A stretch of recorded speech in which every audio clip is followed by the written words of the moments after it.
वक्फ संशोधन बिल को लेकर मुसलमानों का विरोध प्रदर्शन फिलहाल थमने का नाम नहीं ले रहा है।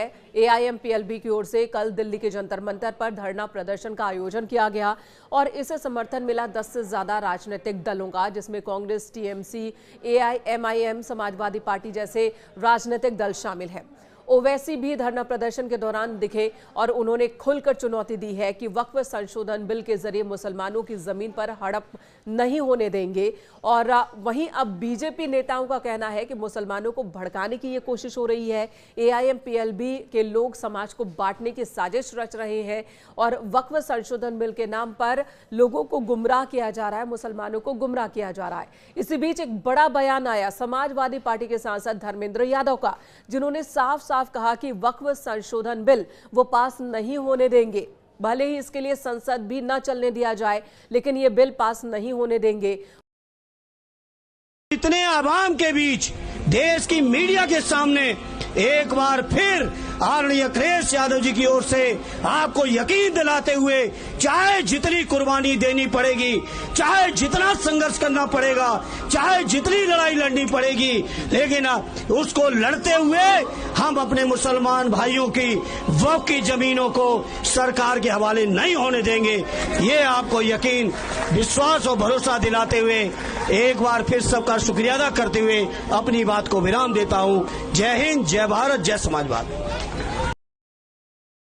वहीं सरकार का अभी तक इस प्रदर्शन को लेकर कोई रुख नहीं है, लेकिन हाँ, जेपीसी जो कि वक्फ संशोधन बिल को लेकर बनाई गई थी, उसके चेयरपर्सन जगदम्बिका पाल ने जरूर कहा कि जेपीसी के समक्ष मुस्लिम संगठनों ने भी अपनी राय रखी है, अपनी बात को रखा है और उन रायों पर भी विचार किया जा रहा है और उसी के आधार पर रिपोर्ट तैयार किया गया है। और ऐसे में जो विरोध प्रदर्शन हो रहा है वक्फ संशोधन बिल को लेकर, वो ठीक नहीं है।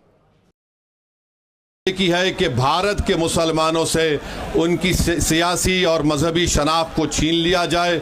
मैं आपको छीनना, इवैक्यू प्रॉपर्टीज को छीन लेना, ये मकसद नरेंद्र मोदी की हुकूमत का है। और हम कॉशन कर रहे हैं चंद्रबाबू नायडू को, हमारे पासवान साहब को और नीतीश कुमार तक कायम रहेगी अगर आप इस वक्त, नाजुक वक्त में इस बिल की तायीद करेंगे तो आपको मुसलमान कभी नहीं माफ़ करेगा, क्योंकि आपकी तायीद की वजह से ये बिल कानून बनेगा।